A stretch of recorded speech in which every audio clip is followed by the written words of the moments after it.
ગુજરાતની ગઠબંધન રાજનીતિમાં સૌથી મોટા સમાચાર કહી શકાય તેવી છોટુ વસાવાની પાર્ટી બીટીપી અને અસદુદ્દીન ઓવૈસીની એઆઈએમઆઈએમ વચ્ચે ગુજરાતમાં ગઠબંધનની જાહેરાત કરવામાં આવી છે। આગામી સ્થાનિક સ્વરાજ્યની ચૂંટણી બંને પક્ષ સાથે રહીને લડશે। બીટીપીના વડા અને ઝઘડિયાના ધારાસભ્ય છોટુભાઈ વસાવાએ થોડા દિવસ પૂર્વે જ આગામી દિવસોમાં અસદુદ્દીન ઓવૈસીની પાર્ટી સાથે ગઠબંધન અંગે નિવેદન આપ્યું હતું, જે બાદ એઆઈએમઆઈએમના આગેવાનો ઇમ્તિયાઝ જલીલ અને વારિસ પઠાણ ગતરોજ વડોદરા આવી પહોંચ્યા બાદ ત્યાંથી છોટુભાઈ વસાવાના માલજીપુરા સ્થિત નિવાસસ્થાને બંધ બારણે બેઠક મળી હતી, જેમાં એઆઈએમઆઈએમના બંને આગેવાનો સાથેની વાતચીતમાં બીટીપીના છોટુભાઈ વસાવા પુત્ર મહેશભાઈ વસાવા પણ સામેલ થયા હતા,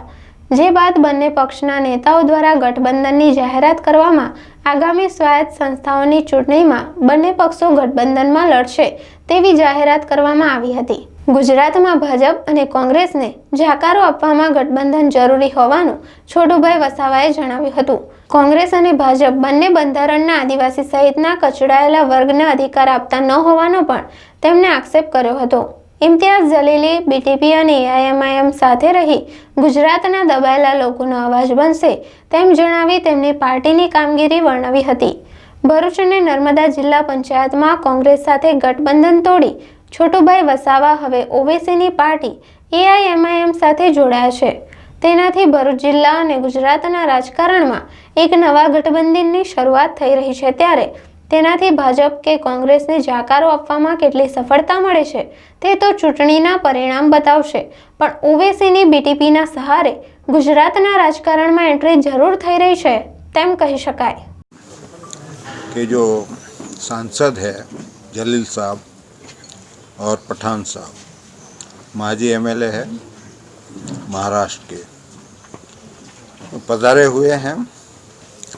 इसलिए कि पूरे भारतवर्ष में हम गरीब लोग, हमारी जो आबादी है, आदिवासी लोग हैं, मुस्लिम लोग हैं, ओबीसी लोग हैं, एसी लोग हैं, तो हमको तो आज़ादी मिली नहीं है देश में। हमने लोगों ने कांग्रेस के साथ भी गठबंधन किया था, कभी बीजेपी के साथ भी बात किया था संविधान के बारे में, लेकिन कुछ नहीं किया। हमको कुछ नहीं मिलता है, हमारा बजट भी नहीं मिलता है हमको, और परेशानी करते हैं वो सरकार। इसलिए हमने सोचा कि ओवैसी साहब देश में जो लड़ रहे हैं संविधान लेकर, तो उसके साथ गठबंधन की जो बात हो रही है, इसलिए हम गठबंधन करके हमारा जो हक अधिकार जो है देश में जो छुपा रहे हैं। अभी नरेंद्र भाई मोदी की सरकार है जो गरीबों को कुछ भी नहीं मिलता है, हमारा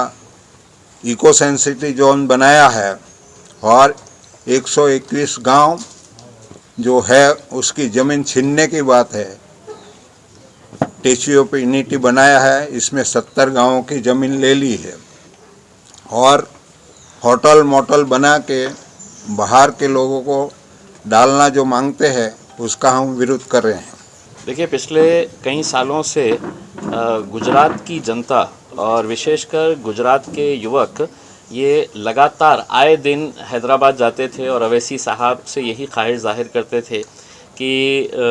हमने भी एमआईएम पार्टी ने भी गुजरात में आना चाहिए। अब ये समझते हैं हम आज कि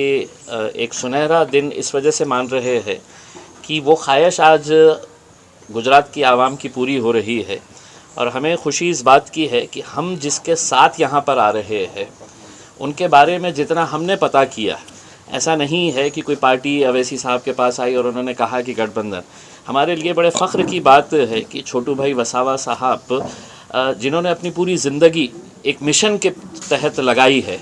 उनके साथ हमें आज जोड़ने का मौका मिल रहा है। तो ये हमारे लिए बहुत खुशनसीबी की बात है कि गुजरात के अंदर हम कदम रख रहे हैं तो एक ऐसे शख्स के साथ, एक ऐसी पार्टी के साथ जिन्होंने राजनीति कम की है, सेवा ज़्यादा की है। और यही काम असदुद्दीन ओवैसी साहब हैदराबाद के अंदर आप देखेंगे उनका काम जो है।